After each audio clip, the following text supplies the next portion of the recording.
Hello manager, si tu es comptable, gestionnaire financier, responsable financier ou tout ce qui a trait à la gestion, cette présentation est pour toi. Je te montre comment à partir de Power BI, tu peux analyser la structure de ton compte de résultats dans Power BI. Je suis parti grâce à un extrait ou aux extraits qui se font de façon régulière, c'est-à-dire mensuelle, de la balance, où nous avons les numéros de compte, les libellés, les mouvements, les soldes et le dernier jour du mois d'extraction. À partir de cela, j'ai pu réaliser cette analyse de la structure du compte de résultat, où tu peux tout simplement apercevoir, grâce à ce graphique, la valeur des produits et sa décomposition en charge et en résultat.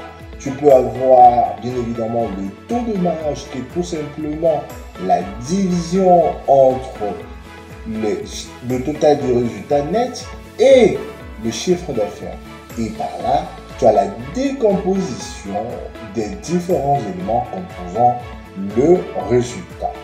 Ce que je trouve encore merveilleux, c'est cette petite décomposition qui nous permet de comprendre notre résultat. À partir du résultat, on voit sa décomposition en résultat, activité ordinaire, HAO et impôts sur les sociétés. On peut décomposer chacun des éléments. Par exemple, le résultat activité ordinaire, il est décomposé en résultat d'exploitation, en résultat financier. On peut aussi décomposer les composantes du résultat d'exploitation en charges et en produits. Et on peut analyser tous les numéros de compte compris dans les charges. On peut bien évidemment poursuivre notre analyse en analysant le résultat HAO. Je vais afficher les sous-catégories. Il existe toujours son résultat AO.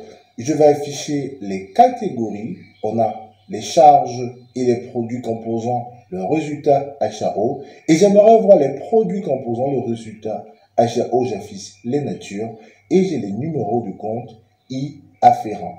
Je peux bien évidemment refaire encore une seconde fois pour le résultat AO que je vais redécomposer en sous-résultats.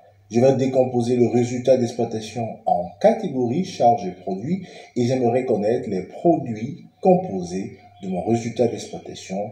Et là, j'ai tous les éléments classés dans l'ordre numérique des comptes, bien évidemment.